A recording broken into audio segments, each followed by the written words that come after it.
Right then, if you'd like to come with me, I'll show you around the very special animal enclosures here. Oh, lovely. You'll see some of them here are specially heated for the animals' desires. Oh, I see. And Yes. some of them, you see, will have slightly different environmental settings. Over here we have more sand. In the triangle pen over there, you'll notice that we've got quite a lot of long grasses. The animals there do tend to prefer the long grasses in that pen. Of course, over here we have the oval pen. That's a lovely pen over there. We've got some penguins over there, some ice floes. It's quite a large space, of course, because we do want to make sure that they have all the things they need, including all the fish. Over here we have the lightning bolt pen. That's where we keep the dragons. Yes. It's sort of goldy. They quite like a lot of the gold there, and obviously the caves and so forth, and that's really what makes the dragons feel special. And you'll obviously notice this special large refrigerated pen over here. Yes. Perfectly circular, you see. That's our cold O pen.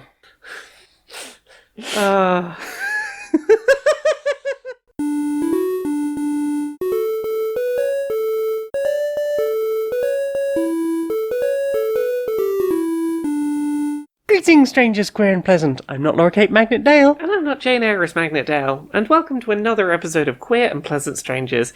It's a podcast where two queer trans women, that's us, we're wifey types. Yeah. We just have a bit of a catch-up about the media we've been consuming in the week, and maybe do some silly voices and skits. Just try and have a bit of a giggle, Yeah. catch-up. Yeah. How are you doing? I'm a sleepy little bean. I'm also a sleepy little bit. Yeah, we did big socials. We did many socials, and it's taking some recharge. It is taking a bit of recharge. As these things often do. We travelled, we saw people, we communicated. We played many games. We played one game a lot. Yeah. Yeah. Should we start with that then? Should we start with that? Yeah. Yeah. Tell us about Frosthaven. We finally started playing Frosthaven. We did. Which we've talked about Gloomhaven Jaws of the Lion on this podcast before. Oh, yes. It is a sort of smaller version of a game called Gloomhaven, which is a big sort of dungeon crawling combat game. The main Gloomhaven had a bit of like city building kind of stuff in between. Not so much city building, but there was like choices to be made in a slightly choose your own adventure style. Go back to town and make choices that lead to consequences. Yeah, invest money in the church to get blessings, but maybe that will also change things about it. Also, you're doing things that might raise your prosperity level, which means that you get discounts for purchasing like the items you need for your adventures. So we previously played Jaws of the Lion, which was like a shorter version of that didn't have so much of the town stuff. Yes. Is a little more sort of direct and a little shorter. We played that with we had a friend group that we played through it with, and really, really enjoyed it. It was a really nice time. So rather than moving on to Gloomhaven, there was a Kickstarter for a thing called Frosthaven, which was basically the sequel to Gloomhaven. Yes, which I had missed. Yes. We had missed it, so I looked at like Slackerbacker stuff, and that was all kind of too late by then. Yeah. But a few places were or who had clearly like purchased at retail levels, or for probably many hundreds of copies. Yeah. And we managed to order a copy. I think we ordered ours sometime like late 2001, like we'd 2001. 2021, 2021. You know, the one with the one at the end. The one with the one at the end. Yeah. 2021. We ordered this, so we were like maybe 3 or 4, 5 missions, 6 missions into Jaws of the Lion. Realised we were enjoying it. Thought maybe adding some city building and other aspects and slightly more detailed stuff to it seemed like a good idea, because it felt like people had said that Jaws of the Lion worked very well because it explained things a lot better than the original Gloomhaven. Yes. They'd had a great idea, but they did go into this massive undertaking almost from scratch. Yeah. So it seemed like a good idea to try and get what the next one was. And I realised they've done like I think they're on like their 5th or 6th printing now of the original Gloomhaven. So things have been slightly refined and fixed. Yeah. But this seemed like a good place to go to. Frosthaven as a sequel to Gloomhaven seems to be like, hey, it's a lot colder, you're in a slightly different, more cold setting, but there is also more of a focus, it seems like even more of a focus on that town stuff. Yes. In that now you are sort of building up defences around this town before winter arrives, and developing individual buildings, and if they get destroyed in attacks, you got to rebuild them. And there's all sorts of fancy mechanics, like you found ingredients on a mission, you can tear off a little tab and see what kind of potion you made, or crafting equipment from things you found in loot drops to make new weapons and armor. Oh yes. There's a whole bunch of mechanics layered around pick a character and go fight a bunch of enemies with some sort of restrictions or objectives or whatever. Oh yes. We got this game like a few months ago. Yes. And we wanted like a good chance to like have a proper like multiple games in a row first session to like get our heads around it. True, but also we just haven't really had a lot of time we generally. We just haven't had time as well. We did have time for when it first arrived, spending several hours sorting the box. Yeah, we spent about 4 hours punching, I think it was like 27 punch boards that we got through, and then I ended up getting some like... I think they're actually tackle boxes, but they're like resizable, so you can put different things in there, and that's perfect for all the little monster standees and the monster tokens. Even then, we had a bit of alphabetizing to do when we got on the day to actually play it. Yeah, stuff I hadn't really accounted for, and stuff I didn't really want to sort of peek into myself until such time as we sat down to it. So the first game took about 30-40 minutes to set up. Yeah, the rest of them were definitely quicker, but that first one was finding the things, finding the setup, working out where things were in practice, but also just like working out the structure of what order things needed to be done, because new setup, all that sort of thing. But and there are a few things that I think I will be making like quick guides for myself for reference. It's an intimidating first time setup, even if you've done like Jaws of the Lion before. Because Jaws of the Lion had the scenario book where you just open the book to the spiral bound book to a double page, and that's usually most of the map, all of the plot. Sometimes it might be like there's this extra book, grab one extra page from that, and there's maybe some text on that as well. But this is get a bunch of tiles. You might have to clip some of them together. You might just have to have some of them ready to go and one that you're setting up, because something that it definitely does different to the original Gloomhaven is rather than going, okay, you're going to set up the whole map and then we're just going to tell you where the monsters are within that map. This is, we're going to set up one tile at a time, and when you get to the next bit, you're going to have to go to a different book and set up the next room entirely. Yes, which I do like that in practice, even if it's a little more work. I think it added to the surprise of what was coming a bit. Yes. But yeah, I think before we dig into like the experience of playing, we maybe talk about the characters we all played as, because Gloomhaven, Frosthaven, Jaws of the Lion all have like really interesting character classes. Yes. So I was playing as the Blink Blade. Yeah, the Blink Blade, where my whole character gimmick is that. So usually in Gloomhaven or Jaws of the Lion, you have like a top half and a bottom half of your card, and each half will have a different ability on it, and you're usually playing the top half of one card and the bottom half of another. Yes.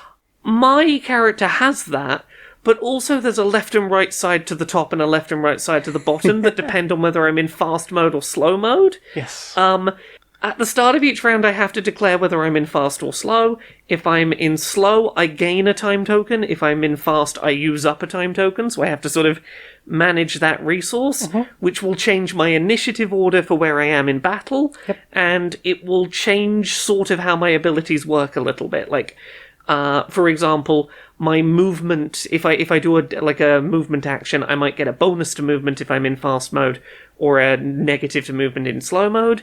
But it's not always that cut and dry of, like, fast mode is always better than slow. Yeah. Sometimes there will be specific benefits on slow mode that are things like benefits for other party members rather than yourself, or things that are need you to stop and take a second. So, like, having a bit of extra range on your attack because you're slowing down to take aim, or doing an action like healing that might not be able to be done while sprinting around.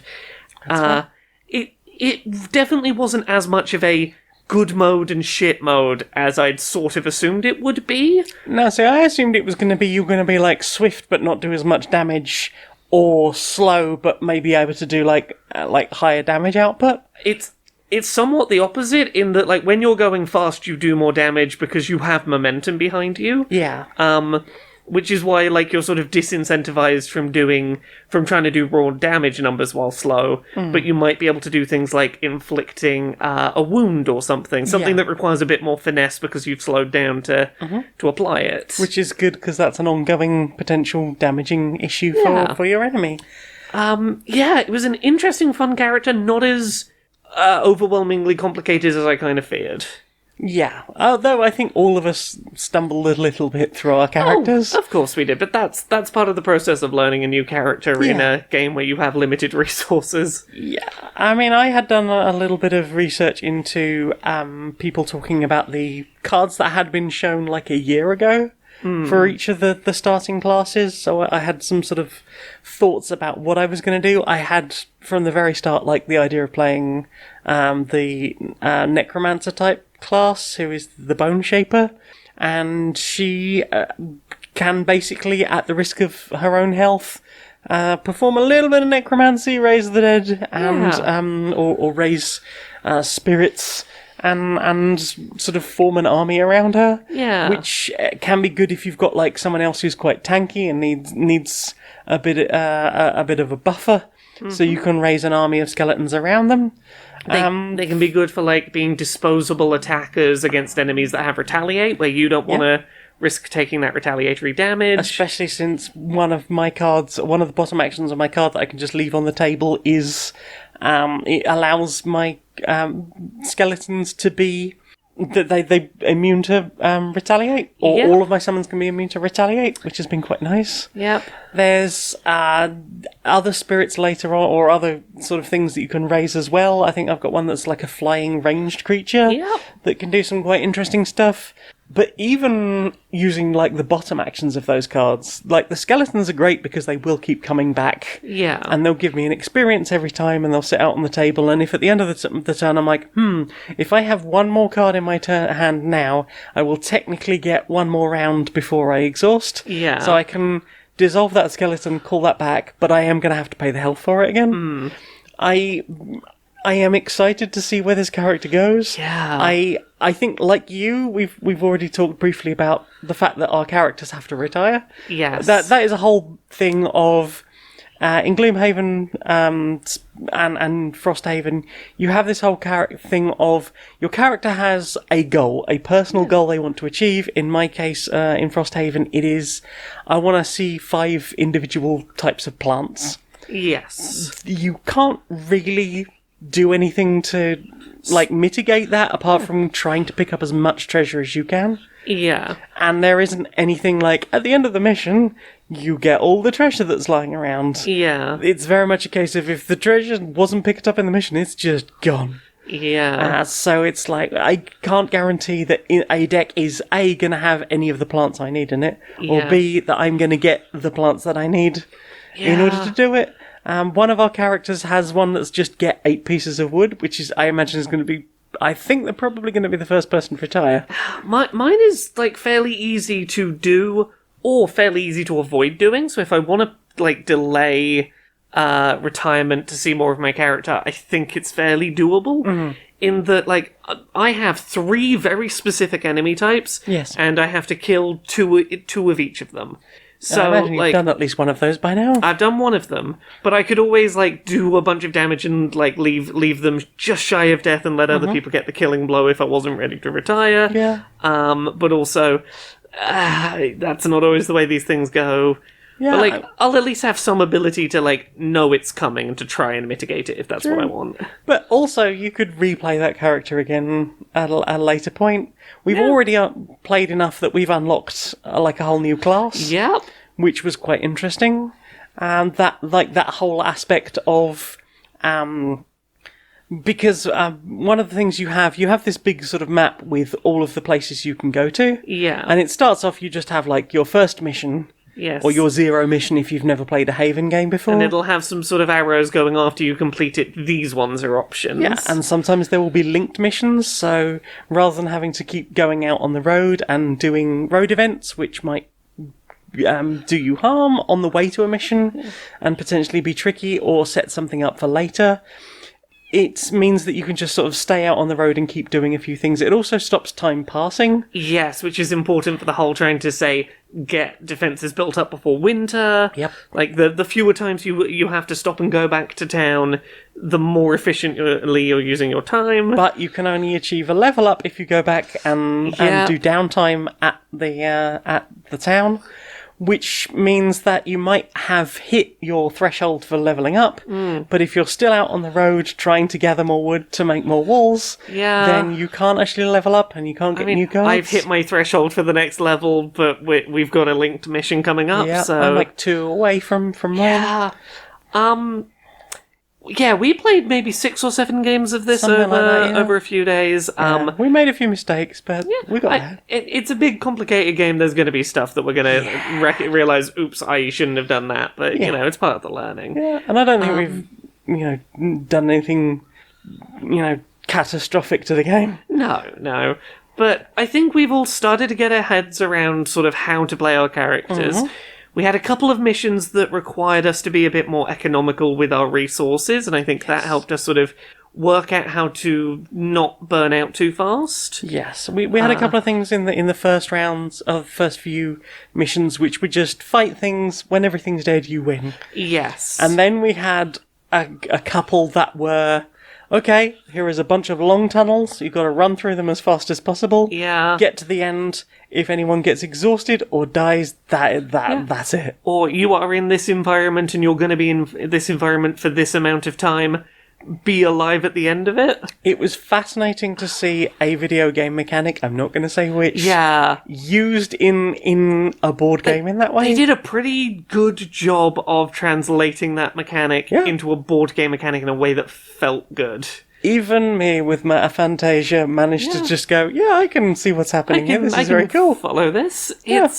I'm really digging it so far. Yes. Very much enjoying the app with its dramatic readings of story. Yes. Story stuff. We're using the Foreteller app because I had heard tell from a few reviewers saying that although Isaac, who did most of the writing on the first one and is the designer, isn't a writer, and he talks himself about how oh no, my writing wasn't very good.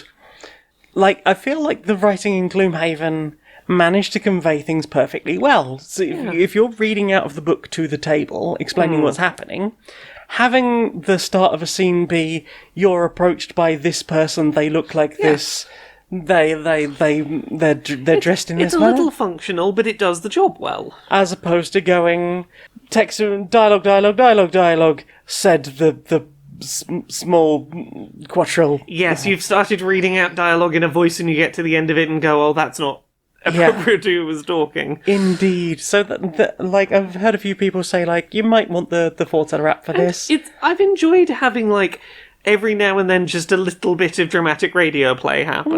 A little bit. It's got music in the background. It's got some nice Foley effects. It set the tone for what was going on quite well. Yeah, I think it worked very well. It's a bit finicky, but I don't know if that was just our friends' Wi-Fi. Yeah, because they seem to be having some trouble down there at the moment. But I have enjoyed using the Foreteller app. It's quite expensive, but then when they're talking about the fact that it's 20 hours worth of audio, you probably wouldn't be able to buy a radio play with 20 hours of audio. That's for I think it's $17. Yeah, which is as you say, it's a little pricey, but also it's not so bad when you consider it in the context of how many months and months and months and months and months and months and months we're going to be playing this. Yes. Which is the thing, because we can talk about how we're feeling at the start of this, but it is going to be a very long time before we ever see the end of this. Indeed. There are so many missions in this to be played. I think there's 136 missions. Yeah, so some of them are fairly random. Some of them are written by guest writers or guest designers. I know the No Pun Included crew wrote a mission for this. you'd be looking at a rough estimate, maybe 20 weekends the length that we just had to get through it. So, like, I wouldn't imagine for a couple of years, probably, like, not. At most. Yeah, we're not going to do like the Brothers Murph who managed to play through all of Gloomhaven, every mission, regardless of plot points, doubling back and making sure they did all, I think it was 109 missions in the original Gloomhaven, and that they managed to do that in, like, a weekend. 48 hours with like a nap in between. What? Have you never heard it? Have I never talked about this? I think you've told me about this, but it's only just sunk in, like, yeah, that's... I don't know how you play that game that fast. They set up like a pasting table with like lines drawn on it in Sharpie about like which map pieces they had. Yeah, but... And then they had like big displays with all of the even so, pieces that's very quick to do the missions. It apparently wasn't very much fun. No. But it was a case of, like, they got through, like, all of the different things, every different mission, playing with just, like, efficiency. No, we will be a couple of years of finding the odd weekend to play with our friend group, and this is just going to be our ongoing adventure together for a few years. And it's nice to have our thing with that pair of friends. We played legacy games with, like, various groups. We played legacy games, just the two of us. Yeah.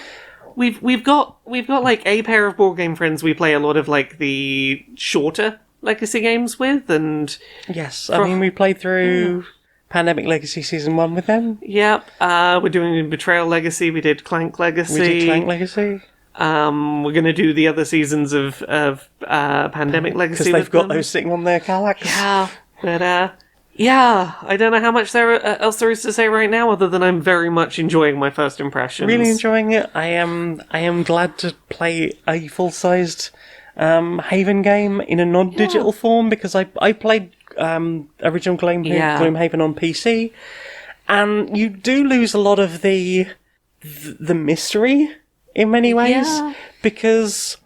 Like, when you retire a character, you open an envelope, and then there's a whole bunch of stuff in the envelope, and it'll be like, shuffle these into these decks, and stuff will happen. And you don't... Sometimes you'll open new characters through that, and yes, you will see what the new characters are in the digital edition, but you won't have that, I've just shuffled a bunch of new road events into the road stuff, so, like, there's a whole extra stuff. You don't even know it's happened, which is... feels like a bit... You lose the physical practicality of feeling the game evolve. Yeah, even if it just told you like these changes have been made. Well, it's like and trying to be spoiler light, when we had a mission that got us to get a box out of the big box, and we were like, I bet this means blank, and like you wouldn't have that moment playing a digital version because you wouldn't have known that thing came out of a box. Yep. That indicated something specific you just know to you. That person, that thing is here now. Yeah. But yeah, Frosthaven. Yeah. Real fun so far. Really enjoying it so far. Glad we managed to get in early enough that we saved £100 on it compared to the current retail price. Indeed. Woohoo. Shall we talk about the other thing we both played that is the reason that this week's episode of Quirps had to go up a little late for people on Patreon? Yes. Do you wanna talk about the Vampire Survivors DLC? So yeah, Vampire Survivors DLC, Tides of the Foscari. Yeah, how are you finding this so far? Well, I've pretty much finished it. There's only one character I'm aware of that I haven't played with yet. Yeah.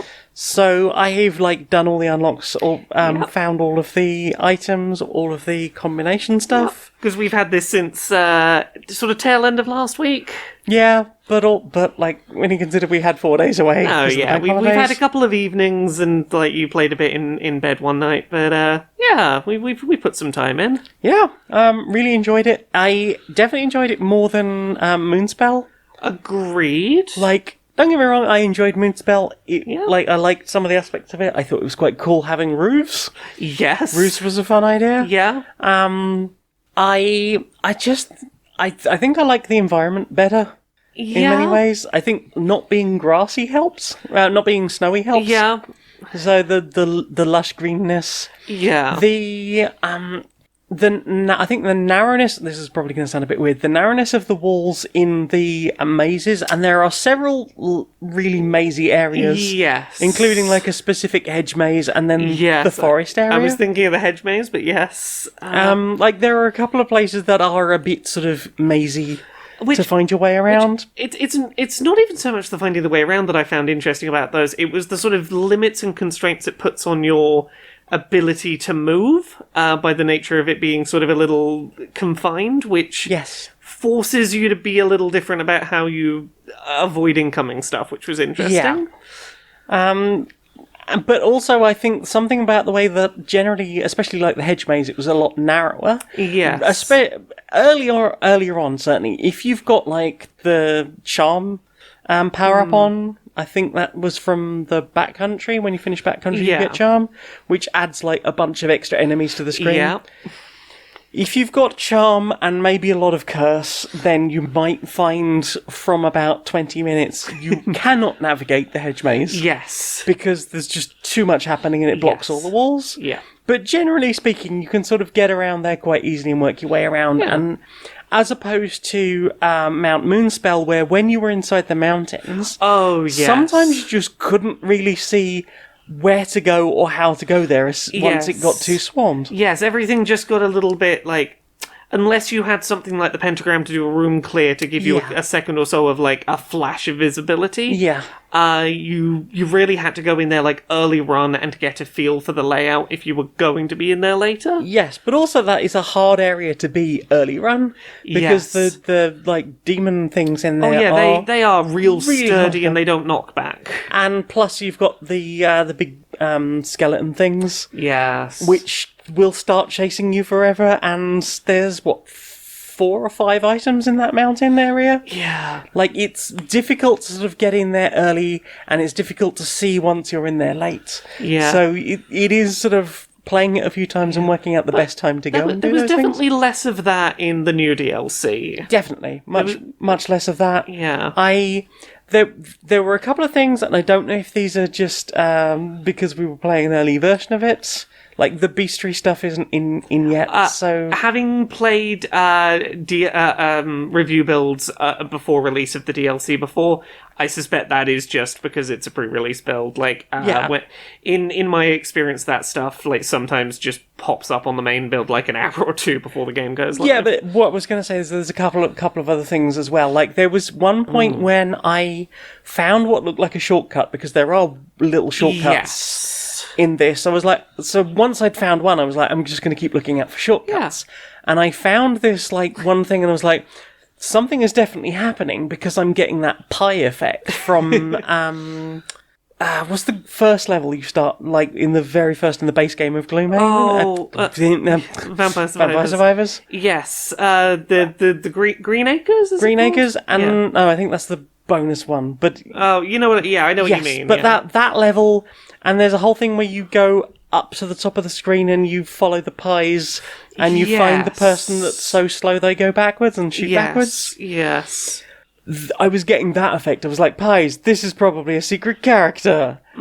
So I was like, I think I'm in the right place, but I seem to be like... stuck between two walls. I couldn't go forward.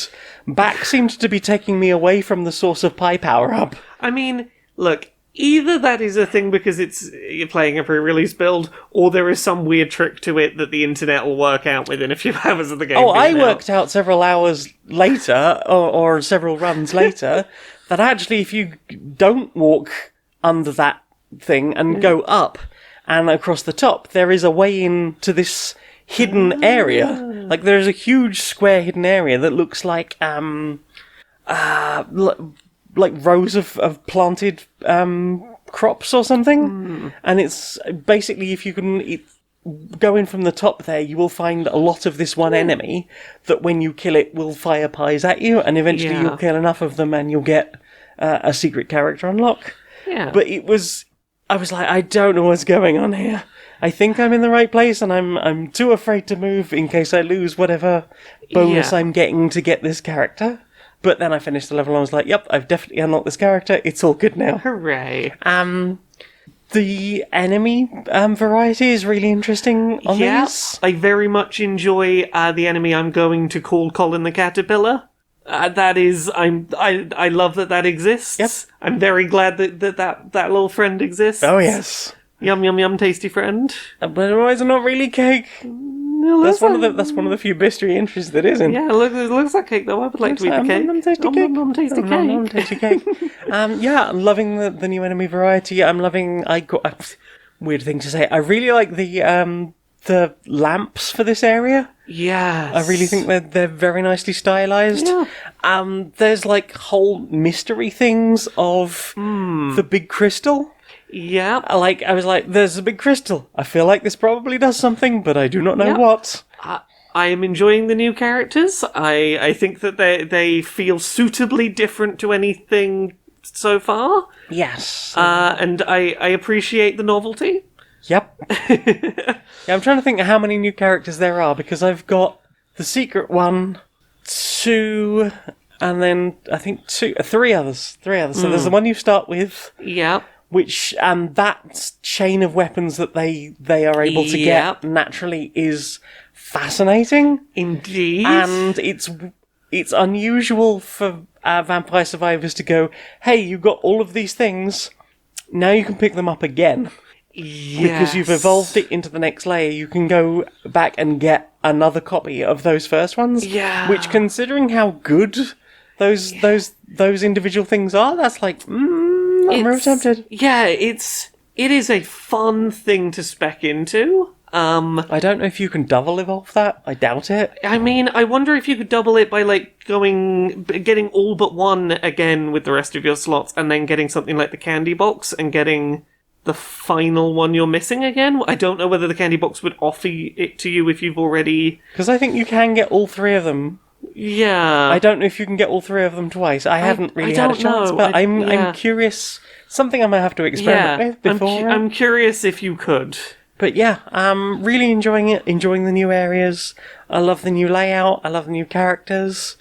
I like the locational stuff we had in Mount Moonspell. That was one thing I did quite enjoy, of like, where will I find Kappas? Well, I know they're water demons. Yes. They're either top left of the map at the big frozen lake, or right down on the water side. Yeah. Stuff like that is really interesting. I'm really okay with this being the model for Vampire Survivors. If every 3 or 4 months, it's just like, hey, here's a couple of quid for a batch more Vampire Survivors, I'd be very okay with that. I mean, given how cheap the base game was, I don't feel too bad about that. Well, that's the thing. There are far lesser Survivors type games going around that want far more initial outlay for you for far less content. Well, that's the thing. The base game has so much content that I'm like, you know what? I want to give you more money. If you'll offer me a little bit of extra content, sure, I'll give you a couple of quid. And it's not like you need any of the DLC. No, it's just every now and then it's like, oh, a bit more game if I'd like it. Cool, thanks. I mean, considering that I'd played through the base game, 3 times on PC, 3 times on mobile? Yeah. DLC was fine for me. They've earned DLC out of me. Yeah. It's not like they're being 80 quid and also DLC. Yeah. But yeah, I'm really enjoying it so far. Very happy with that, and I look forward to seeing what else. And I'm looking forward to playing as that secret character I haven't had a chance to have a go at yet. Yes. But all the base ones, very good. Have you played anything else this week? Yeah, I should talk about Terra Nil. Yeah. It was on the list for last week and I completely forgot to talk about it. Last week was a weird busy week. We had scheduling complications. Yeah, we did. But Terra Nil is... I think I talked about the demo a while ago. Yeah, we both played the demo. I did go back and replay it after, not getting on great with the demo the first time, and got on a lot better my second time around. Yeah, I played through the demo a couple of times. Certainly there was, the first time I'd sort of tried to stretch myself a little thin, run out of leaves, and had to completely start again. The full version, initially I have to say I was a little bit disappointed. So, from the start you have everything that was in the demo, with a little bit extra. So you're put into a procedurally generated area, which will have the first level will always have some rocks, some barren ground, and some valleys that will be suitable for turning into rivers once you have got that far. You put wind turbines on the rocks, you put toxin scrubbers as far away from the wind turbines as power stretching will allow, and then you put the I can't remember what they're called, the things that make the greenery down, and they will green anything that's been toxin scrubbed. So, like, it's a nice little setup.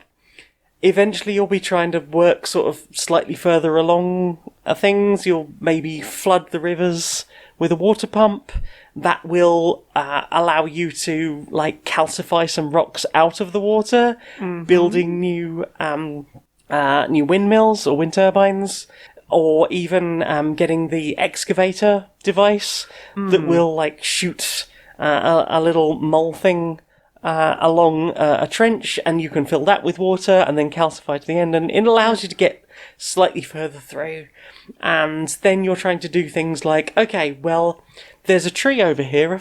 If I put a bee in the tree, or a beehive in the tree, and that tree is surrounded by grass, then all of that will turn into, like, wildflowers, or fynbos, I think they call it.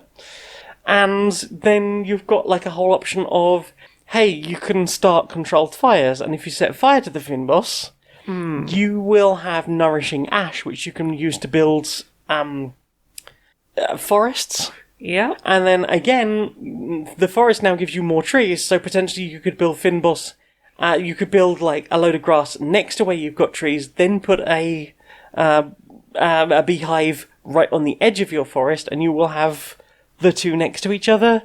There's a whole thing of creating wetlands, and where the demo ended was pretty much there. You'd get to that stage, and it would be, okay, now you have to clean up after yourself. You made it all green, and now we want to get rid of all this technology, and we're going to load it into a ship thing, and then we're going to fly away. Basically, we're going to rewild, and then we're going to fuck off and stop being the problem. Yeah. But that's a really nice idea. The thing that the full game expands into is, okay, you've created things, you're starting to tidy stuff up. Now you need to activate the observatory, and you need to start looking for animals. Where will animals want to be? Here is a mystery animal. This animal likes plains. Okay, I will do a scan on the largest piece of open greenery that's just open greenery I've got. Cool. That was at least 20 tiles of plains. Deer live here now.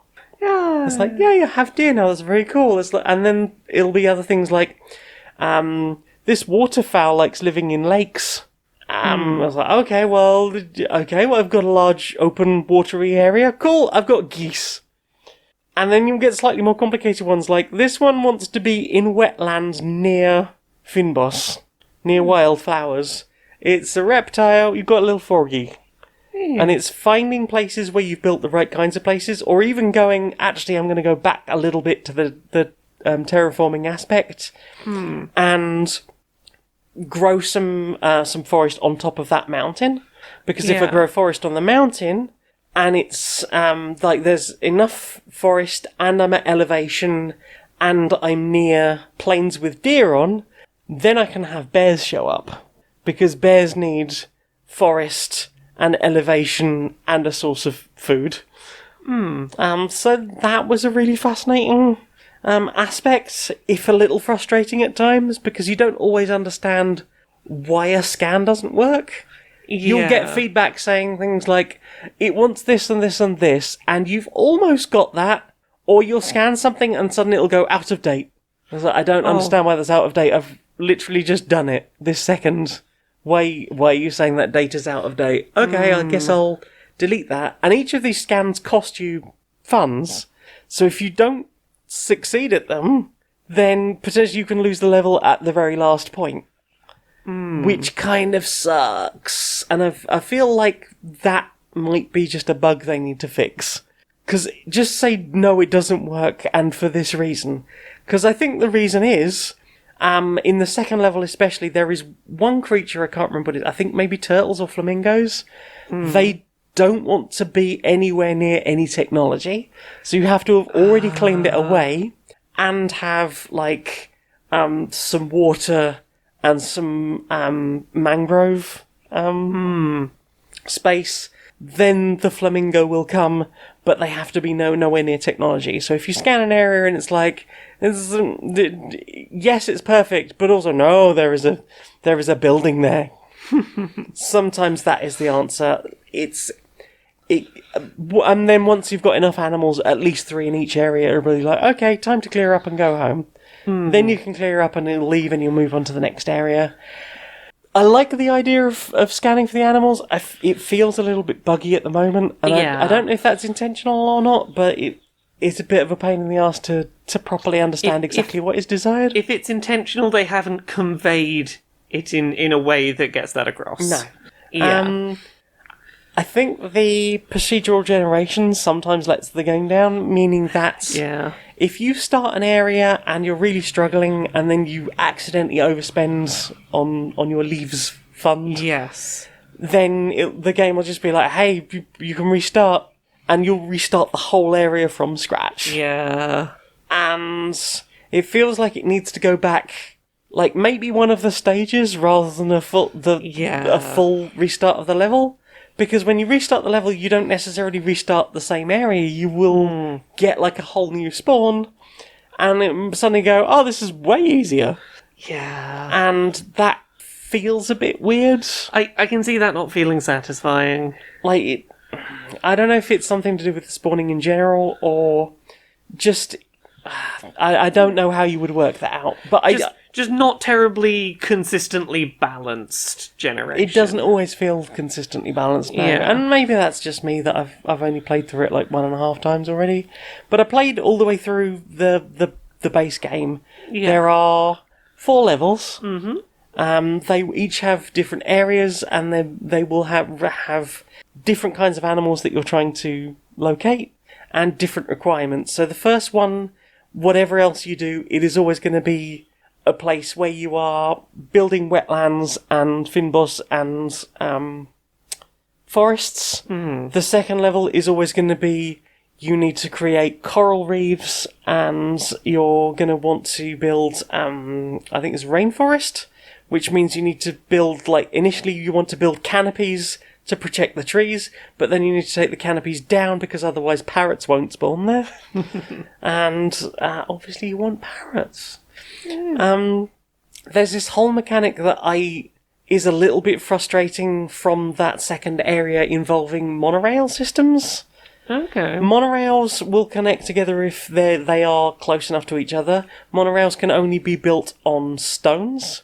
Okay. You need to find, like, you need to create new stone by calcifying, or eventually you get a thing called a rock skimmer, I think it is, that like fires rocks in a given direction, and you can use that to sort of put another monorail location down.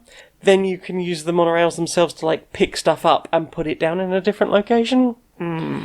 The thing comes with cleanup, because now instead of having this little hovercraft that goes around the river areas and up and down, and will collect wherever you've set like a beacon from, you put beacons on top of the monorail points, and they will suck up everything around them.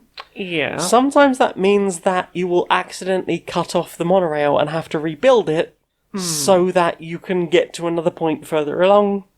Just because it deleted a bit that didn't look like it was in range. And at other times, things will appear to be in range. You'll go, okay, I'll put the beacon down on that, and it won't suck them up, so then you'll have to build another one to get that bit, and then remove the original monorail as well.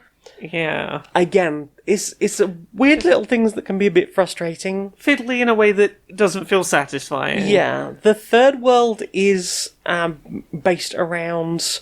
geothermal energy. So you're sort of being very careful with lava. You need to make sure you've got enough lava to generate enough rocks, so that when you get to a point where you're growing moss on rocks, that one of the buildings you've got can harvest the moss on the rocks and use it to do something else.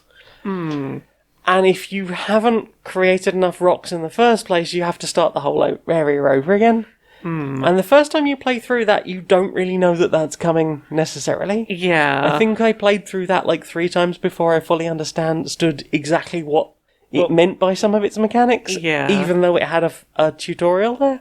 And maybe that was just me and the ADHD, but I really did struggle with that a bit. The last area is a sunken city. Yeah. The whole city is sunk. You've got like the tops of buildings. Okay. And there's this whole thing of like, okay, we're going to use this dredger device to dredge up soil to have enough land to build on. Yeah. But then we also want to recycle the dredger once it's had all its uses used out of it. And you can only the only energy generation you get on that level is from, I think it's using like deep water somehow. So you need to like put these floating power station things in the middle of deep water, close enough to where you have things you want to put down.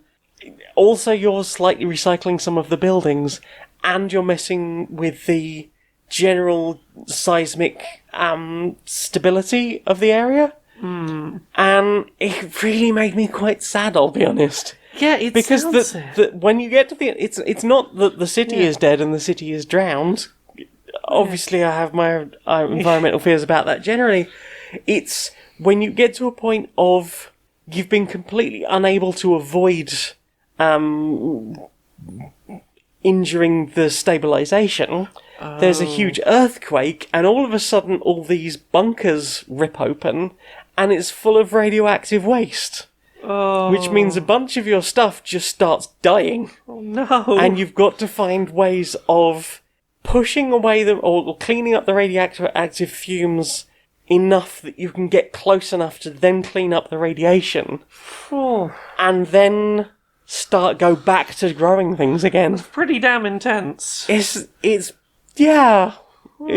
like, wow, we fucked this planet hard. And then that's kind of the end of it. It's like, hey, finished it, credits roll. And it's like, that was 4 levels. I can understand why people on Steam are being like, it took me 4 hours to get through the whole thing and I wasn't very happy about it. Now, admittedly, my first run through, partly because of my fuck-ups and my misunderstandings, took me probably closer to 8 hours. Okay. But, as I say, all of the levels are procedurally generated, so you're going to get a slightly different challenge every time. And then, after you've played the base version of the level, there is, like, an advanced version of each level that unlocks. Okay. Which I haven't got around to trying yet. But I see what people mean by saying it's short or it doesn't feel like there's quite enough content. Yeah. And then, obviously, I also understand the kind of people who are going, hey, you probably pay a lot more for less for less than 8 hours entertainment. True. But that is true. Look, that can simultaneously be true, while also going, whether it's subjectively the case or not, this feels short. Doesn't feel, like, feature-rich. Yeah, like, I've played games that I've happily spent, like, decent chunks of money on that are, like, Sayonara Wild Hearts, maybe my favourite game ever. It's, like, an hour and a half long to do a playthrough. Yeah. But, like, I've played games that are considerably longer that have felt, oh, is that it? And sometimes that feeling just comes from the way a game is structured sometimes sets up expectations. Yeah. Where a game will then end and you go, oh, the way this was set up, I thought there would be more. Yeah, like, I thought there was going to be maybe bigger maps, more biomes. I mean, with a game that is as interlocking systems heavy as this is, it seems like make new assets and let you interconnect those systems in a different place wouldn't be a particularly strenuous thing to add. Yeah, weirdly, very often things are introduced, and apart from things like the toxin scrubber, you probably won't necessarily see them again. There's this whole thing with sandbanks from the second level, which you don't really have another go at. And it feels like maybe some of these things should have had a chance to be used together in different ways later on, but it just never sort of came up. Yeah. And it feels like it misses opportunities with the assets it already has, while also maybe not having quite enough variations. Like, maybe if you had those 4 worlds, plus, like, some in-between worlds that are a little bit of what you've just done, and a little bit of what you're next doing, to sort of carry you through that, and maybe got you, like, up to 8 variants. And then, I think that would have felt like a bit more, but I don't know, I've enjoyed it. Just go in with set expectations. Yeah, and, it's not a rip-off at, like, 17, 18 quid, but maybe I've just been spoiled by Vampire Survivors. I mean, yeah. Should have had hundreds of hours. Sometimes a game will just kind of ruin your expectations of price versus content. Yeah. But yeah, it's a very sweet game. It's very pretty. There is a whole appreciate mode. You finish an area, you can just leave and go and do the next thing. You can just click appreciate, and it'll sort of pan the camera around a little bit, and you'll get to see all the little animals in it. And it's quite adorable. It's very satisfying, feeling like you've fixed some of the problems probably created by humanity and rewilded, but maybe give it a try. Up to you. What about you? What have you played? Yeah, I've played a couple of things this week. I'm going to try and rattle through them nice and quick. So we've had quite a lot of games so far today. So I'll save that one for the end. So I've been playing some Cookie Cranker on the Playdate. It's Cookie Clicker, but it's on the Playdate. If you would do the just tapping to get cookies, you crank the crank, but it's basically just it's Cookie Clicker on the Playdate.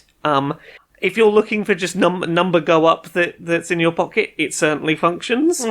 I also played, there is an unofficial port of the Pico 8 version of Celeste that is now available on Playdate. It plays super well.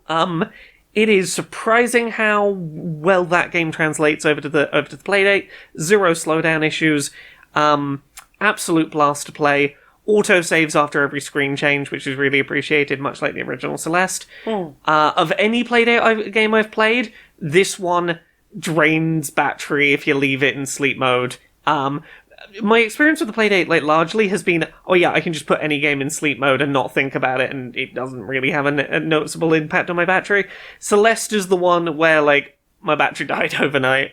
And, it was, granted, in sleep mode for 24 hours, but I'm also I'll maybe close that one when not in use. But really, really robust little retro demake port to Playdate of Celeste. Really worth checking out. I played some more Breath of the Wild Master Mode, and the main thing I will bring up this week is the Trial of the Sword. To get the fully upgraded Master Sword, I was like, fuck this, I'm never going to do this on Master Mode, but I do want the upgraded sword. So I learnt how to do clipping through walls. Yeah, you did. I learnt how to go out of bounds in Breath of the Wild, and I'm pretty good at it now. I can pretty accurately jump through walls. I learned a technique called skew, where you find a slope of a specific kind of angle. This is easiest to do on the side of shrines. And you try and do a jump onto your shield as if you were going to shield surf up this slope, and then you try and do a shield surf and take your shield off mid-jump and see if your character lurches weirdly to the side, and if so, you're like, aha, I've set up skew. And then you find a wall that's the opposite direction to that skew, and you shield jump and take off your shield and go through the wall. And I escaped from... Basically, the way the Trial of the Sword works is that all of the rooms in Trial of the Sword in Breath of the Wild are just cubes floating in a void. And if you can get out of the wall, you can just walk through the void and go find a different cube to clip your way into, such as the one that will be the end of that trial. Yes. And all of the Master Trials take place in the same void of cubes, which means you could say, enter Master Trial Medium Mode, clip out the wall, go find the end point of the Easy Master Trial, and it'll go, well, you entered Medium and you did a finishing one. You finished Medium, I guess. And with a little bit of work, I now have the fully upgraded Master Sword that I was otherwise never going to see. So I know now how to clip through walls, and that was a fun thing to learn. It kind of reminds me of when I was making big maps in Minecraft, because a lot of that map design involved making these huge boxes with no lid on. Yeah. And that was just on a large grassland, because outside of those cubes is a little bit of water, generally, a little bit just hanging around the outside, and then just flat grass. Yes, indeed. It was a really interesting exploration of getting to see how that game exists, and I'm always really curious about some of the design elements of the Weird Void, because at one point there's like a huge elevation change and a big like cliff you got to climb up to get to more of the boxes, and I'm like, I guess there's a reason you put all the cubes on water. I guess there's a reason some of them are down at this level and some up this level, but it was interesting to learn to navigate through this maze of identical boxes and clip back in and be like, hello, I'm here. Hi. Time to beat up this Hinox with just a metal box that's in the water. And the other thing I started playing that is new, but I haven't put a huge amount of time into it, is a game called Spiritfall, which I believe is in early access at the moment. It is a side-scrolling roguelike where, like, its progression is a little bit like Inscription, where you are like picking between paths on a map that you can see icons. They'll have certain types of upgrades, and at the top of it there'll be a boss. But the moment-to-moment gameplay is side-scrolling beat-em-up almost. This is the Dead Cellsy one. This is the sort of Dead Cellsy one. So like you will go into a room, you've got your light attack, your heavy attack, you cast a spell. The main thing this does a little differently is you have, like, some stuff to do aerial combos, so you can sort of string stuff up into the air. But you will get offered upgrades for either your light attack, heavy attack, or magic that will be themed by an element, usually. It feels very in keeping with things like Dead Cells in that sort of thing. I like that they give you the ability to sort of see what you're speccing towards in advance. The only thing that really sells this as, like, why would you play this over the games of this genre you already have? Really, right now, it's the art style. It has a lovely 2D art style that, like, is definitely pretty different to any... It reminded me most weirdly of Battle Chef Brigade, in terms of its use of, like, nice, a specific kind of 2D art. But, I enjoyed it. I have nothing negative to say about my time playing it, but also I can't tell you anything about it that really feels unique or that gets me excited to tell you about it, other than, like, I'm like, it's good in a very generic way, but it looks nice. And other than that, I've just been playing some Yu-Gi-Oh! Legacy of the Duelist Link Evolution, which is the Yu-Gi-Oh! Game on Switch where there are 0 microtransactions, and you just play through all the story content, all the fights from the animes. I am learning how to do link summoning, which is like the furthest along, like, modern summoning mechanic. I feel like I have my head around that mechanic somewhat now, but I enjoy this Yu-Gi-Oh! Game, but it does really highlight a thing that has always been true, which is that Yu-Gi-Oh! Protagonists tend not to have good Yu-Gi-Oh! Decks, in that they are supposed to be the underdog, and the reason their deck is able to win in the anime is they pulled exactly the right card at exactly the right time, not because they had any kind of consistency or solid deck archetype, which can sometimes make occasional difficulty spike roadblocks when you're playing with the anime protagonist's deck, where you will be like, I am up against, like, a very well-defined solid archetype, and I just didn't luck into drawing the one thing that in the anime I would have drawn that would have let me get out of this situation. You mean you didn't have the heart of the cards? Look, the heart of the cards apparently does not translate, as soon as there's not physical cards there, I can't, like, touch the cards and be like, heart of the cards, guide me. But I'm enjoying, like, getting my head around modern Yu-Gi-Oh! A bit more. What about you? You played anything else this week? Not really, no. Well then, time for this. Oh, it's good to be having just a nice Sunday sit down. Oh, yeah. Yeah. And, I said I was going to mow the lawn. Yeah. Got a local kid to do it. Oh, yeah, you don't say? Yeah, got a local kid to do it. Didn't ask for payment. Didn't even ask to use our lawnmower. Oh, wow. No payment and brought their own lawnmower, I guess? Yep, said he'd work it out himself. Okay. Can you hear sirens? Yeah, now you mention it. That sounds like an awful lot of police. It does. I'll just check out the window. Okay. Oh, mercy, that's, ooh. You know that scene in Terminator 2? When John Connor's like, all of them? Yeah, I think this is all of them. Oh, no. Kid's done a lovely job with the lawn, though. Not sure swinging that sword around screaming "Yah" was probably quite the way to go about it. Oof. Looks like he might have made his money back, though. Good on you, little kid in green. You got this. Fuck the police. With a sword. Shut. Hot. Hi. What? Yeah, hi. I'm sorry. I'm here to return this bag of holding. What's wrong with it? I mean, I can't fit anything in it. And? Well, it's a bag of holding. You put things inside it. It contains them. It fit the things go in it. Nah. I think you fundamentally misunderstood what you've got here, innit? It's a bag of holding. Yeah, a bag of holding. Infinitely cavernous bag to hold all my possessions. Oh no, that's a bag of holding. And wait, how's that different to what I have? Look, come here. Okay, turn round. Okay.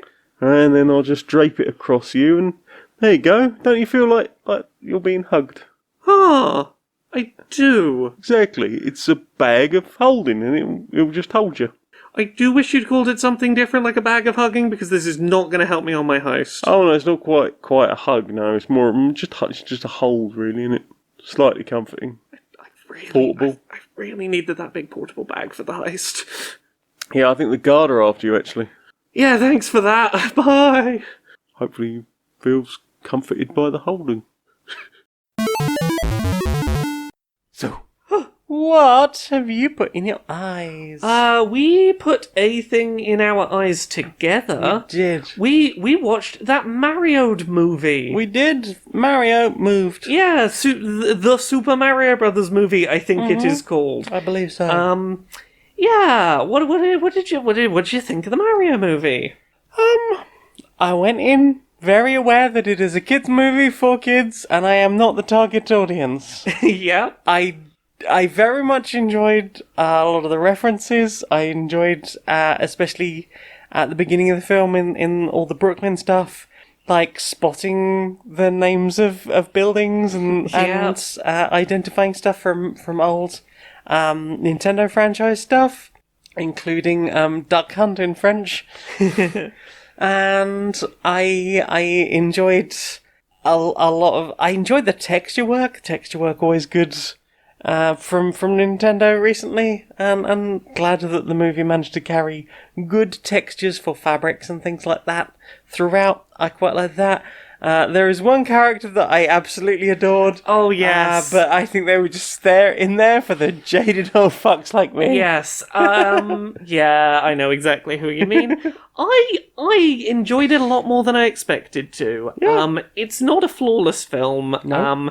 I would have liked to have seen more of Luigi and Mario interacting with each other because I really enjoyed their chemistry.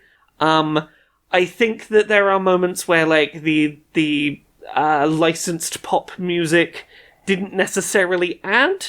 No, it to did the feel like Chris Pratt. He do a movie with old music soundtrack. Yeah, there's a little bit of that, but like I was generally like really pleasantly surprised by a lot of the voice performances. Like even as much as I fucking hate Chris Pratt, his Mario voice really wasn't bad. The two sentences we got of it in that one trailer did not do it justice. He did a better job. He put a little effort in.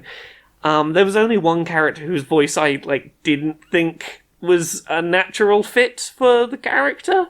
But like I thought it was funny. I thought it kept a good pace. Mm-hmm. Plot was pretty bare bones, but I think that the performances carried it through that. It was an enjoyable, if simple film. Yeah. Had a good time. And given how much money it's made, I hope that will refill Nintendo with confidence and we get a fucking Zelda movie. Oh, yeah, I guarantee this is going to fill Nintendo with confidence. I knew this was going to, do good sales numbers when we were in a screening largely full of very young children, and they, for the most part, just kind of shut up during the film. Yeah. I've been to showings with all entirely adults that have been noisier. Yeah, it kept this room full of children on school holidays' attention better than I expected, and I was like, okay, yeah, they've got a hit on their hands here. Oh yeah. I will say, at one point, there was so much opening of packets simultaneously that I thought it was raining. I mean, yes, but they weren't talking. No, and that's true. that's the sign of a film that's kept children's attention, is we went to a showing full of children and I didn't hate myself afterwards. Yeah. But yeah, we also got up to date on Star Trek Picard. Oh my. Which, again, I feel like every time we bring the show up, we have to be like, it's good. It's good. Can't No talk spoilers, specifics, it's good. but this season has... I think spoiler-free we can say, this has felt the most like a TNG-era movie this season. Yeah. It's had the real vibe of, we're trying to do one of the TNG sequel movies. And I think they're hitting that vibe very well. Very, very fan-servicey. Definitely a thing for people who have emotional investment in characters outside of Picard. If you don't know characters who aren't Picard, show's not going to slow down to get you there. You just gotta know and go for the ride. Oh yes. Do you know? I hope you know, because you're gonna have to know. Yeah. Or you're gonna have to watch breakdown shows on YouTube where someone explains it to you. Yeah. Yeah. Have you watched anything else? That's really. You watched some Zeltec. I did watch Zelda stuff. Yeah, I watched a video called Ganondorf in Tears of the Kingdom: Lore, History, and Speculation by Zeltic on YouTube. Yes. Which is an interesting video that was done, I think, before the 10-minute gameplay trailer for Breath of the Wild, but I'd only just seen it. That was looking at the first two Tears of the Kingdom trailers. I might be wrong, I'll double check. That was hey, here's what we've seen, here's what we know from the Zelda timeline, here's sort of reasons to speculate that this figure we keep seeing might be Ganondorf, and why that would be interesting, and what that might imply. A lot of the stuff in that video definitely convinced me that we're seeing Ganondorf as opposed to Demise, but also just some of the timeline breakdown of the fact that for the most part there's only ever been the one human man Ganondorf, and every time we've seen him it has been the same man. Maybe he's in one timeline spit locked away and then escapes here, and then he's locked away and he escapes here. If this is Ganondorf, it's really interesting in that all of the versions of the human man Ganondorf that we know have died in every timeline. We do not know of a timeline in which he is alive we don't know of a timeline in which he's alive anymore, other than the Wind Waker. Wind Waker, he's shoved a sword through his head and he's in stone, which seems pretty dead. I don't know. I suppose. Twilight Princess is the only other Ganondorf that he got stabbed through the chest, but we don't see him die on screen. And there are some things about some of the resurgence of the Twilight Realm stuff in some of these trailers where I'm okay, I can see that maybe. I'm so curious what's going on. Oh yeah, I want this game. I want it. I want this game. It's less than a month away. It's coming soon. Coming soon. What day is it? 28th, isn't it? It's a month. It's a month tomorrow. Oh my! It's the 12th of May. 12th of May. Okay. Yeah, it's literally a month and a day from when we're recording this. Mercy. Yeah, it's imminent. Yeah. I'm excited. Yeah. There's going to be a couple of weekends of us sitting on the couch and not talking to each other, playing Zelda. I mean, we'll talk to each other about Zelda a bit. Yeah. Occasionally switching who's on the TV and who's on the handheld. And who's using the charging cable? What about you? You watched anything else this week? No, not really. Yeah, I watched that Zeltec video as well. Yeah, twice, in fact, because the first time I was in the bath rinsing a tattoo, and then my phone gave out. It's a good, interesting video. Yeah. I usually enjoy Zeltec's videos. Yeah, Zeltec's usually got good insights, and also has pieced together the things that I may have seen 20 or so hours apart in a video game. Yes. I think he's got some good insights there. Mm-hmm. Yeah. Is that everything? That's everything. Well then, time for this. Laura. What? We've got a new sponsor. We've got a new sponsor. Yeah. Tell me about our new sponsor. Well, do you like games? I do like games. Do you like video games? I do like video games. Do you like video games that don't take up the entire house? I do. Like, would you like lots of video games, but contained in a small area? Oh, that sounds very convenient. What if too many games in one? Too many games? Too many games in one.lol.net. They are this week's sponsor, and they apparently had someone scroll down for weeks to find the bottom of this selection of games. Apparently that person got to like 65,000 and just gave the fuck up. So we don't know how many games are in this cartridge. No idea. But more than 65,000. Exactly. Are my favourite games in there? Maybe. Who knows? Do you want to play the NES remake of Plants vs. Zombies? Do you want to play a ROM hack of Mario where Mario's got a pink hat and that's all that's different? Do you want to play Super Mario Bros. 26? Sure. I'm booting it up now. That does just appear to be Mario 3 with a different number on the home screen. No, it's got the Tiny Toons adventures sprites. Okay, and the power-ups are cigarettes. Yeah. Okay, Nintendo went out on a limb with that one, I guess. Woohoo! and so forth. Yeah, so that's too many games in one.lol.net. Enter the code Q&PS 245, and you can get, just too many games, really. It's too many games. Too many games. Maybe you'll find 65,001. And maybe that'll be the game you want to play. Maybe it'll be 80,000. Who knows? Good luck trying to find out. Inside the boardroom of Supremacy Software. Hi. So, I've been keeping an eye on the competition recently. Right, yeah. What are we stealing? Oh, well, it's less a thing and more a concept. Right. I've been watching one of those energy drink companies with like a generic one-word name. Right. Trying to sue game developers that use that word in their game titles. Right. They're not after us though, right? No, they're not after us. But here's the thing. Right. They're so confident this is a winning strategy. They're going after video games that existed before their energy drink. They clearly didn't come up with the name, the word, but they were like, nah, it's ours. And also it's just a word in general use, right? Yeah, exactly. It's a word in general use that they're just saying, no, we own it. No one else can use it. So I thought we'd look at words that we have in game titles and go, what if we just declare that that's our word and, sue anyone that tries to use it? Right, like A. Yeah, A. A is they might argue it's a letter rather than a word. But it's a whole word as well. I suppose it is a whole word as well. We've had games with that in. I had one I was thinking about that we might have a good market we can corner with it. Right. So we do call a shooty, right? What about the word call?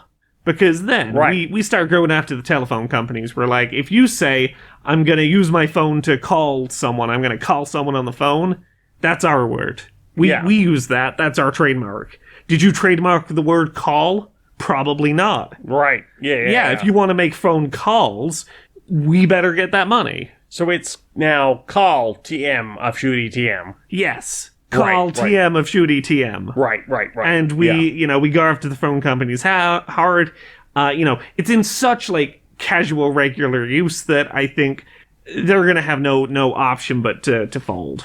You are a fucking genius. You are a TM fucking genius. I'm not paying you for that.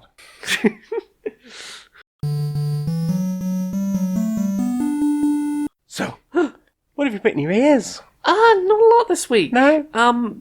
We listened to some music at the weekend, but I couldn't tell you what we listened to. It was mostly trance and drum and bass. Little bit dubstep. I've not listened to a lot new this week. What about you? Have you listened to anything? Yeah, I did listen to a thing. So I've been trying to keep up with, or keep going with, Welcome to Night Vale. Mm-hmm. And you know how occasionally they would just be like, we're going to do a little advert for an entirely different show. Yes. And usually I will give them a go. Yeah. Often I will give them a go. Also, quite often I will just go, I want to get on with the story before I forget what's happening. And I'll skip them. But this time I did not. And they had 15 minutes of the Orbiting Human Circus Holiday Special. Okay. And I was curious enough to track down the rest of that episode. So it is called The Second Imaginary Symphony. Mm-hmm. And it is framed as this was thought to be a lost piece of music, but it turns out it isn't. It's some kind of drama, but also this was found to be the only recording of this thing, and we're going to perform it for you now. Okay. And it is almost like, you know how we do our PSA skits? Yeah. That sort of, like 1920s news reader voice with like crackly background and weird effects. But this adds things like people playing the saw in the background. Lots of weird instrumentals and weird, like just general sound choices, while telling this story about a small curious boy whose neighbour is secretly a cloud maker. Mm-hmm. But also might be having a bit of a breakdown because he's very lonely. But then he goes missing, and maybe there's a lot more to it than he thought. And the boy goes on an adventure and to try and find him and find out the truth about cloud making, and decides that he doesn't want to be just dull anymore. He doesn't want to do what adults do. He doesn't want to do what grown-ups do. He wants to be one of the rare people who might be a cloud maker, assuming cloud makers exist. If you occasionally get overwhelmed by audio stuff, this might not be for you. Yeah. Because sometimes the musical choices, especially playing things like the saw, several saws at once as well, on Deliberately occasion, dissonant overlapping sounds, I imagine. can get a little bit overwhelming. But ultimately the story is very sweet. I really enjoyed it. I don't know how much more of that show I would be interested in listening to, because right now I need to get back and find out what the fuck is happening in Night Vale, because I've got into another loop there. I'll eventually catch up with you in Night Vale. I'm listening to 2 episodes a week, slowly plodding along while I do my swims. Yeah. Just my Wednesday morning, put some Night Vale on and swim a bit. Yeah. Yeah. Yeah. Have you listened to anything else? Yes, that's it for me. Well then. Time for this. Have you got some time off? Yeah. Are you going to be doing something different? Yeah. Do you usually have to run on quite a strict routine, otherwise your brain just doesn't work properly? Yeah. Try New Teen! What's that? It's like a whole different routine for when you're gonna have some time off. You just switch it on, and then you have access to a whole different routine. But this is your time off routine, so you can just chill, hang out. That's your routine now. That's what you're used to, thanks to New Teen. Then, when you head back to work, you just flick it back again, and there you are, ready to be back in the whole normal work plan, this thing. Thanks, New Teen. That's right, New Teen. You don't have to worry about the fact that, you've had some time off and now you've got to get back into your old routine. You just flick between the two. New Teen helps you switch on, switch off, or switch over. Yeah. Honey, I'm home.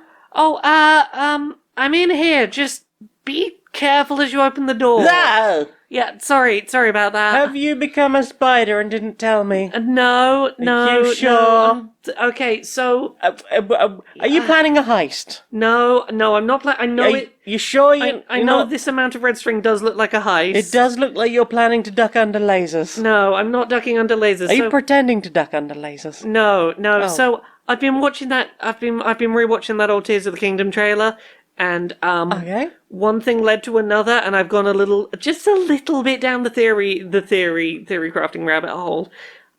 Yes. So like it started innocuous enough in that I was watching one of the old trailers, and there's a bokoblin that looks like they're holding a weapon that might be a stick with a boulder on it. Before that was announced as Fuse was announced as a feature. I mean, that's very obvious that's what that is. Yeah, but then I started looking at other things in the trailers and being like, that, if they're that willing to have that feature just out on display, is that a combination of a shield and this? Is that a combination of this and that? And I mean, probably. Then I started thinking, I started going a little off the beaten track and going, what if the reason Link's got longer hair now is Link used the fuse ability on a pile of loose hair and his own head, and now he's got longer hair? Well, I mean, Zelda does now have a kind of a bob going on. Right. So maybe she cut it off and Link just used the fuse ability to put it back on, okay. right? I was thinking, with that thing that might be Ganondorf down in the bottom of that mine. Right. The reason it looks all skeletal, we assume, all mummified, I assumed was he's been down there a long time, he's getting all old. What if someone used the fuse ability on a normal person and a mummy and just fused mummy onto him? Like a Gibdo. Yeah, fused a Gibdo onto him, like that one person with the Gibdo mask in Majora's Mask. Right. He's wearing a zombie mask, So it's Majora's Mask, but the mask is where fused on. instead of just being like Deku and Goron and Zora, it's also Gibdo. Yes, and I then started thinking about look, we've got the Sky Islands, and then Skylands. yeah, and we've seen the underground in that first trailer where they were exploring underground. Right. What if there's even more? Maybe what if you can use the stuff that you use to go to the Sky Islands to go even further up? You go to space. What if there's space levels? And we can find out where those star fragments are from that were falling in Breath of the Wild. Okay, so Legend of Zelda Galaxy. Yeah, and then that would explain we could get back the UFO, the Majora's Mask connection again. Yeah. The UFO that stole the cows in Majora's Mask. Finally find out what happened there. Is this fun? I just want to check that you're having fun with this, because you do know that the art book leaked a little while back, so you could probably just check if you wanted to just know. I could just empirically. know and have the correct information, but then what would I do when the book? If the book tells me that we're not going to space to fight the alien that stole the cows in Majora's Mask, then I lose the ability to imagine that being what we're going to do. Okay, I was just checking that this was the fun aspect. This is fun. This is fun. Now, carefully make your way in. I've got so many theories to tell you about how we're going to use the Song of Double Time to go loop thousands of years into the future to go to even more future Hyrule. Cool. Okay, but I am going to do a limbo thing under all these red strings. Okay. Dim, dim, dim, dim, dim, dim. Do you know what I want to see more of? What do you want to see more of? Social Justice Warriors. Social Justice Warriors? Yeah. Alright, mate, how you doing? Yeah, I'm alright. How you Up to doing? much? Yeah, same old, same old. Same old, yeah. You good bank holiday? Oh, a lovely one. You up to much? Oh, went and spoke to my local MP recently. Oh, right, yeah. Went and did the thing that needs to be done, which is go in and vocalise into your local MP whether you think they'll actually listen or not about issues that don't impact you personally, but making it clear to your MP hey, this is important to me, and I it's a matter I will vote on, and I want you to hear from me and see that I'm a human being that has these opinions. Cause, I mean, especially because, we know that the kind of bigots that spend all their time being just awful online, they certainly are writing to their MPs and making themselves heard. Well, that's exactly it. Like the number of times you'll see, anti-migrant people or transphobes or whoever, make the time to write to their MP or to book an appointment with their MP to make sure that they are heard.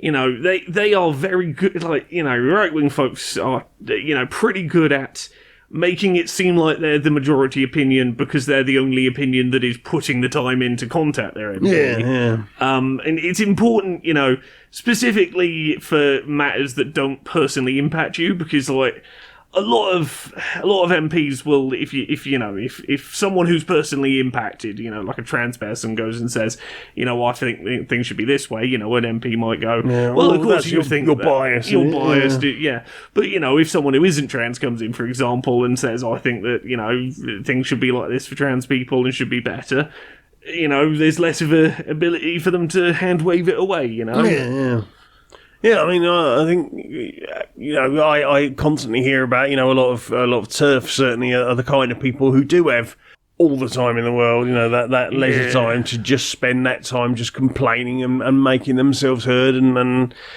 I know there's that Tory Lord Baroness, what name? She's she's always talking about, people are writing to me constantly saying, about how we need to stop these people, and obviously the people writing to her are the turfy sorts. So if you can just convince people to, people who want to be allies and who will claim, allyship, if they could just, maybe make the effort to, it's do a little bit of that themselves. It's one of the best things you can do as an ally is to, hopefully in numbers, make it known that the general consensus and the popular opinion in your area is not that of the loud minority of bigots that are chiming up all the time. Yeah, and make sure that they are aware that this for you is a votable issue, and that's obviously they want nothing more than to hold their position, and if they're hearing enough voices saying this is a deeply important matter to me, then you need to make sure that you will be heard, and we, obviously with that in mind, obviously you need to probably think about the next election coming up. Yeah, we've got voting in a few weeks, and there is still time, to contact your local council and get there's some ballot. The form of ID for people who don't have any of the already accepted forms of ID. Yeah, make sure that that what you've got is accepted, because all the rules are changed to try and disenfranchise people. You've still got, I think, until the 25th of this month to get a postal ballot if you want to go that way about things. There are things you can do that will make sure that you don't need to worry about a postal ballot. Especially since we know very well at the moment that the government have said that over 65 bus pass valid. Yeah. Any other kind of bus pass, your normal standard adult rate bus pass, not acceptable, not suitable. They know what they're doing. They're trying to swing the votes in their favour, and you've got to push to make sure they can't do it. Yeah. So whatever you do, make sure that you are getting your legal right to vote. Exactly. Tug, mate. Yeah.